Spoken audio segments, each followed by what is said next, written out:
Let's talk about why I have made the switch to StoryGraph.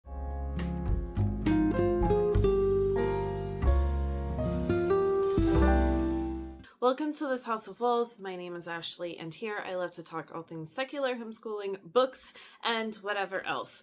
So, yes, I have made the switch from Goodreads to StoryGraph. It took me a while. I've had StoryGraph for a long time, but it is different and can be a little bit confusing. And so I just kind of dragged my feet on it. But then there was something that happened and I decided, you know what? The beginning of 2026, I'm making the switch. And I have, and I really, really enjoy it. So let's get into why. So I joined Goodreads in 2022 and started keeping track of all of my books. And I really liked it. I think that Goodreads, for the most part, is pretty easy to use. It's easy to search for the books. It's easy to see what others think of the books. Easy for everybody. I think that it's also nice that Goodreads has a lot of users on it. Obviously, they're kind of like the dominant ones. I don't know that that's so much the case anymore, but anytime you look up a book, you're looking at what the rating on Goodreads is. And because of that, there's a lot of reviews. I've even done where I'm reading a book and I'm like, I don't know if this is the book for me. Do I really like it? And I go onto Goodreads and see if anybody else is having the same issues with that book that I have been having. So things like that are great for Goodreads. Some cons of Goodreads is the first one I'm going to say. There are times when I don't think that it is very user-friendly. I have the app, and searching for people on the app is next to impossible. You have to be like on a desktop to be able to actually search for people, and I think that that's really kind of ridiculous. Once I was here with my mom and we were trying to follow each other on Goodreads, and it was so complicated to figure out how to do that. All right, some other cons are that they do not give half or even quarter star ratings on their books, which is really unfortunate. You know, not every book is like a solid 4-star book. Sometimes it's kind of wishy-washy where you want to rate it. And having the ability to take it down to like a quarter of a star is really nice. Goodreads also doesn't collect a lot of data about what you're reading, how you're reading it, anything like that. And I didn't realize that I was wanting that kind of data. Now I'm sitting here with my reading journal. I love collecting that kind of data, but I was having to collect it and figure it out all on my own because Goodreads just doesn't do it. Another downside is Goodreads is owned by Amazon. I would love to totally cut back on Amazon. Unfortunately, that is just not the case. I have gotten rid of Audible. At least there's that. And now I'm not using Goodreads as much. What really, really did it for me to leave Goodreads is last year, at the end of the year, I was tallying up all my books and figuring it out and updating my journal and just feeling great about the number that I had, only to discover that Goodreads somehow got it wrong. I don't know how. Goodreads says that I read 110 books last year. But in all of my data that I have put like side by side with the data that Goodreads has, I have 109. It is so disheartening. I hate that number. And obviously, like, there's bigger things that I could be upset about. But I think, like, if I'm going to be collecting data, it should match what I have actually done. So you can see this is my stuff from last year. Like, I had to go through and I went book by book comparing what I had on paper to what Goodreads has. The only things that were a little bit different, I did have a reread. So I read Quicksilver by Callie Hart in February, and then I reread it in November. So I don't know if that counted. I also put on there Oh, it was it was a Frederick Bachman book. And I decided to mark it as read, but without any dates, because I had read it, but I had read it before I started collecting, putting my books onto Goodreads. And so I don't know if that did it.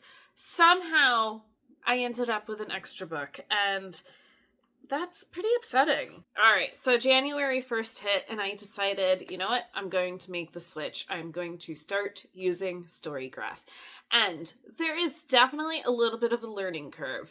There's so much more that you can do in StoryGraph that when you make the switch, especially from something simple like Goodreads, making that switch to StoryGraph can be really confusing. But StoryGraph collects so much more data and has so many more features that you can use to track the books that you are reading. You can list different editions that you are reading.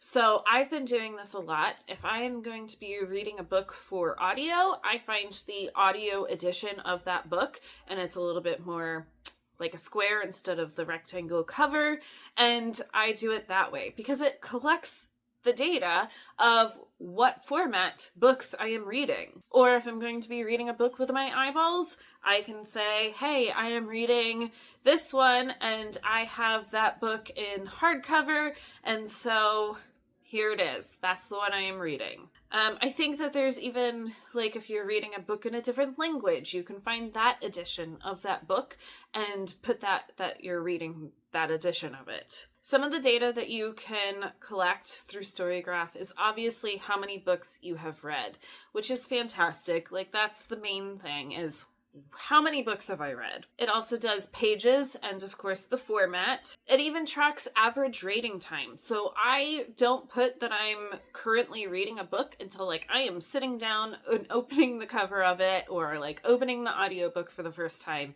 Because then when I am done with that book, I immediately go in and say I have finished it, because it tells me then how long it's taking me on average to read a book. It also keeps track of, like, the moods of the books that I'm reading. And of course the page number. So that's why, like, keeping track of what edition you are reading is really nice, because it keeps track of the page number of that edition. It tells you how many fiction or nonfiction you have read, along with the genres of those books. It tells you the most read authors that you're reading. So here's mine. You can see this is the data that I have so far this year. I'm really interested to see, like, how this changes and what authors I continue to read this year. And then, of course, it tells you the average rating, which is really nice. Again, I am not having to do that math work to figure out what my average rating is every month or for the year. StoryGraph also has reading challenges. So you have, like, the yearly challenge of, I want to read X amount of books every year.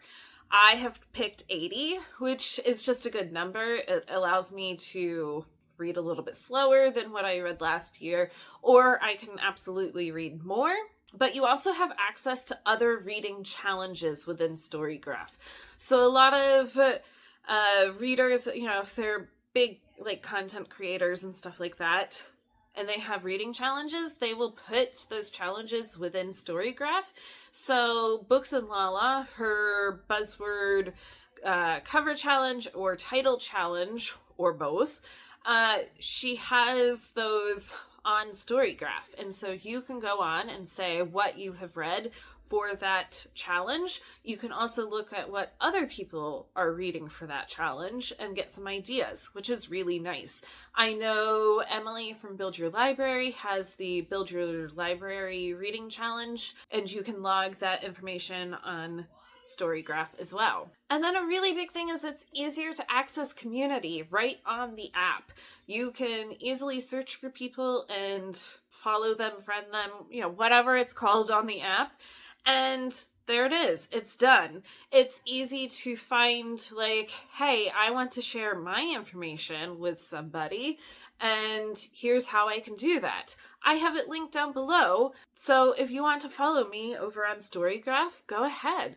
And I think that that is so much easier to do on StoryGraph than Goodreads. What I really love about reading is not only the reading and the enjoyment of books and everything like that, but the community around it. And so being able to go on to StoryGraph and easily see what people are reading, or be like, oh, hey, you have StoryGraph too. Here, let's friend each other and we can keep following what we're reading. It's really nice to be able to do that easily and not have to get onto like a desktop to be able to do that. I'm sure that there are so many other features for StoryGraph. I know that there's even like a paid version. I'm not doing the paid version. I'm finding right now that the data that I am getting from this is all that I need. We'll see in the future if I want to upgrade it, but for right now, it's working. All right, so that's it. Just a quick little short, sweet video, but I had somebody suggest they wanted a video like this to see why I made the switch, and I thought that was such a fantastic idea, because I know for myself, I definitely dragged my feet for a long time. And so to hear other people and why they are making the switch is nice. On that note, don't forget to like and subscribe down below, and I will be back for more videos soon.